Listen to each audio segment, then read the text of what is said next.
सारे ग्रंथ हैं, पर फिर भी लोग ज़्यादातर रामचरितमानस पढ़ने को ही ज़्यादा प्रेफर करते हैं, तो ऐसा क्यों?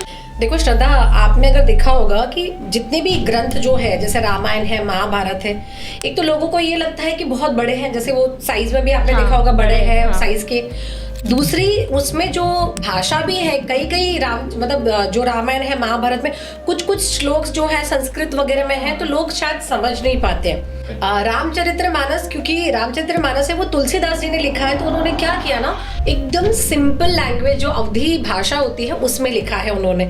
तो एक नॉर्मल लेमन भी होता है ना, वो भी कोई भी इंसान जो है उस भाषा को पढ़ सकता है, उसको समझ सकता है।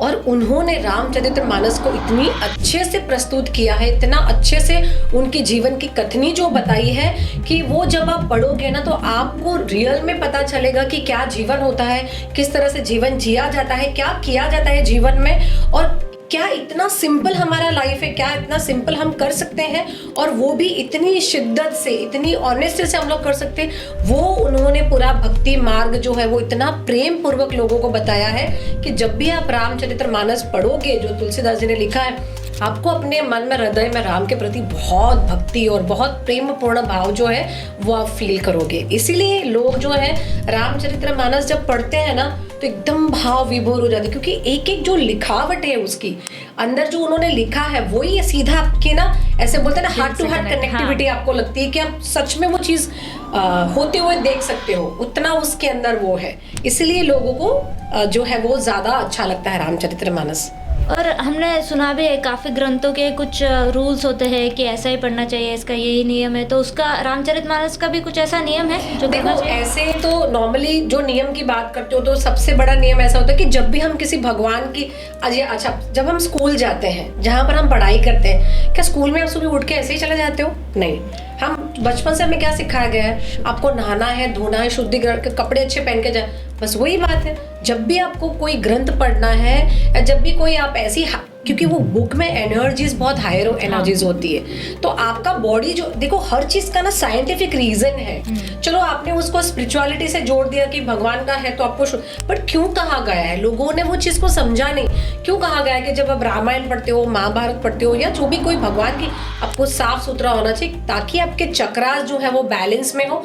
जब आप वो कहानियां जो चीजें पढ़ो, वो चीजें आपकी बॉडी जो है उस चीज को ग्रहण कर सके। इसलिए कहा जाता है कि जब भी कोई स्पिरिचुअल बुक पढ़ते हो, मोस्टली जब आप ऐसी कोई कहानियां पढ़ते हो, जब ऐसी बुक पढ़ते हो, तब आपका शुद्धिकरण होना ज्यादा जरूरी है ताकि आपकी बॉडी उस ऑरा में जा सके। अच्छा मैम, बहुत बहुत धन्यवाद मैम, क्योंकि ये सवाल बहुत लोगों का होता है कि क्या किया जाए, कैसे किया जाए। इस डर की वजह से काफ़ी लोग तो पढ़ते ही नहीं है कि पता नहीं ठीक से होगा या नहीं होगा। देखो बहुत, मैं जहाँ तक मेरा मानना है, मैंने कहीं पर भी वो चीज़ पढ़ी नहीं, लेकिन मैं ये चीज़ मानती हूँ कि अगर कोई ऐसा इंसान है, जैसे बोलते हैं कि कोई ऐसे सीनियर सिटीजन है 80 साल के, अब उनको पढ़ने की इच्छा है लेकिन वो कभी कभी ऐसा होता है इतना ज्यादा नहीं कर पाते, तो भगवान जो है ना श्रद्धा, वो भाव को समझता है, वो इतनी सारी चीजें नहीं देखता।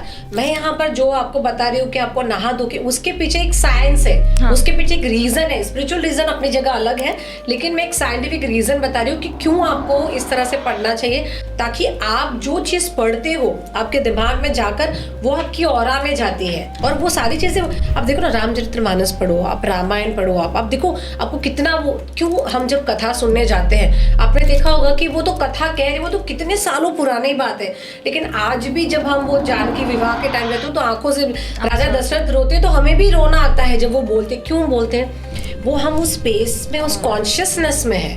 दैट इज वो बिग एविडेंट कि आप अपनी एनर्जी के साथ में आप एक रस हो गए हो ना, तब तो जाके आप उस चीज को फील कर रहे हो।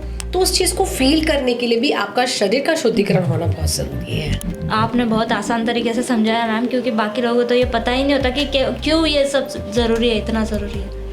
मैंने कहा ना कि बातें बहुत छोटी सी होती है और बहुत ही सीधी, आसान, सरल होती, कॉम्प्लिकेटेड हम करते हैं या किया गया है, किसी वजह से किया गया है। मैंने बोला ना कि जब कोई चीज लोग समझते नहीं है सरलता से, तो फिर थोड़ा सा उसको ना वो प्रतिबंधित करके बताया जाता है, तो लोगों को ज्यादा डर के मारे समझ में आता है कि नहीं करना चाहिए। वैसे बहुत सारी चीजें तो डर के मारे ही नहीं की जाती। बिल्कुल कि हमें उसका, जैसे आपने बताया था कि हनुमान जी की पूजा क्यों नहीं गए, जैसे हमें पता था कि बचपन से हम सुनते आ रहे थे कि दिवाली की रात को जाना है या अमावस्या की रात को जाना है, तो आप चोटी बांध के जाओ, आपको चोटी खुला, तो हमें कुछ नहीं पता था, लेकिन सिर्फ वो फॉलो हो रहा है। तो आपने बताया, आप बताते तो हमें ज्यादा चीजें समझ में आती, लेकिन वो बताने वाला जो कार्य है वो नहीं हुआ। वो डर के मारे के भूत पकड़ लेता है, ये व्हाटएवर इट इज, कहीं ना कहीं वो चीजें कहीं ना कहीं कनेक्टेड है, लेकिन उसके पीछे का रीजंस ये वाला होता है। हाँ। इसलिए नहीं किया गया था।